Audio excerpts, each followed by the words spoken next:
अस्सलाम वालेकुम हुब्बे वतन पाकिस्तानियों।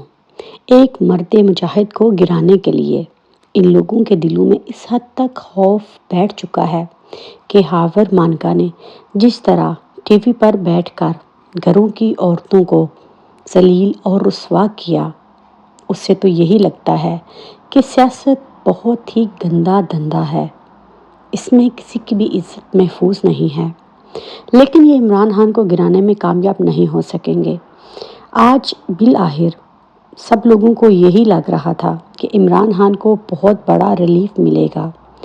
साइफर केस का अब तक का सारा ट्रायल जो है उसको कलादम करार दे दिया गया है। बंद कमरे या जेल में ट्रायल भी ख़त्म कर दिया गया है। इस्लामाबाद हाई कोर्ट के चीफ जस्टिस मियां गुल हसन जो हैं और समन रिफत ने अपने ही चीफ जस्टिस आमिर फारूक के फैसले को गैर कानूनी करार दिया।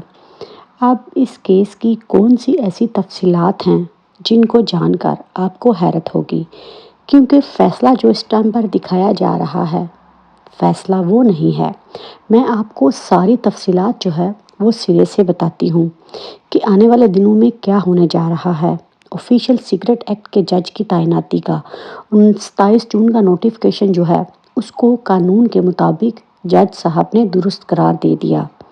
जेल ट्रायल मुमकिन है, लेकिन इसके लिए कानूनी तकाज़े पूरे करना ज़रूरी है, यानी कि इसको भी जायज़ करार दे दिया। 29 अगस्त से आज तक जेल ट्रायल कालादम करार दिया जाता है।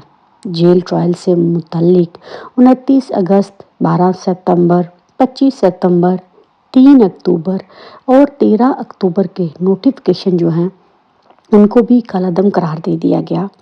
वफाकी काबीना की मंजूरी के बाद 15 नवंबर को जेल ट्रायल के नोटिफिकेशन का माजी पर जो है वो इतलाक नहीं होगा। 29 अगस्त के बाद होने वाले ट्रायल की तमाम प्रोसीडिंग्स जो हैं उसको कलादम करार दे दिया गया है। फैसले के मुताबिक अब तक ट्रायल की कार्रवाई जो है उसको कलादम करार दे दिया गया है, जबकि टेक्निकल तौर पर साइफर कोर्ट जो है उसको दोबारा से इख्तियार दे दिया गया है कि वो आइन की दफ़ा 352 के तहत जो है वो जेल ट्रायल या कोर्ट ट्रायल का फ़ैसला करेगा, यानी कि इख्तियार फिर से जो है वो साइफर कोर्ट के जज को दे दिया गया है।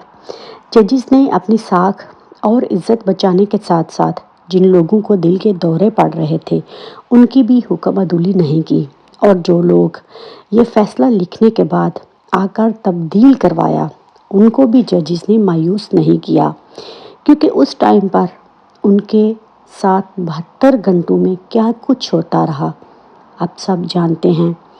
कुछ दिनों की ही बात है, लोग पकड़े जाते हैं और जब प्रेस कॉन्फ्रेंस करते हैं तो उनके सारे कबीरा और सगीरा गुनाह जो हैं वो माफ़ हो जाते हैं। तो आपको क्या लगता है कि ये जजिस कहीं ऊपर से उतरे हैं?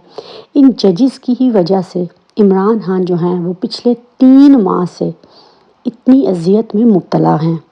आगे मैं आपको बताती चलूँ, आपको थोड़ा सा और इस चीज़ को समझना होगा। मैंने आपको जो पहली वीडियो थी उसमें यही कहा था कि जो अब तक की मेरे पास फ़र्स्ट हैंड इंफॉर्मेशन है उसमें यही है कि अवाम को लगेगा कि इमरान खान को रिलीफ मिला है, लेकिन जब तफसीली फ़ैसला जारी होगा तो उसमें हालात कुछ अलग ही होंगे।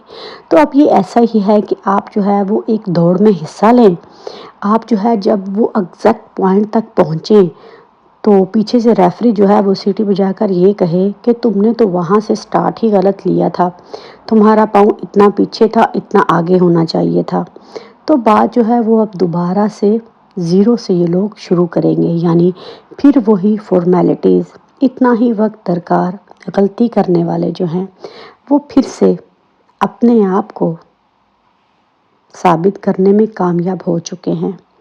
लेकिन एक बात और भी है कि जो कुछ इस टाइम पर पाकिस्तान में हो रहा है, जिन लोगों ने 3 माह इमरान खान को अजियत में रखा, उसमें हमारी ब्यूरोक्रेसी है, जजेस हैं, इस्टेब्लिशमेंट है।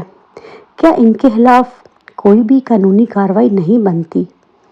कोई तो हो माई का लाल जो इस चीज़ को चैलेंज करे, क्योंकि सबकी ज़बानें जो हैं वो खामोश करवा दी गई हैं, सबको चुप के ताले लगा दिए गए हैं। ہمیں چیف جسٹس گل حسن سے بہت زیادہ امیدیں تھیں، پورے پاکستان امیدیں لگا کر بیٹھا تھا، کیونکہ عامر فاروق نے یہ غیر قانونی غیر آئینی کیا تھا۔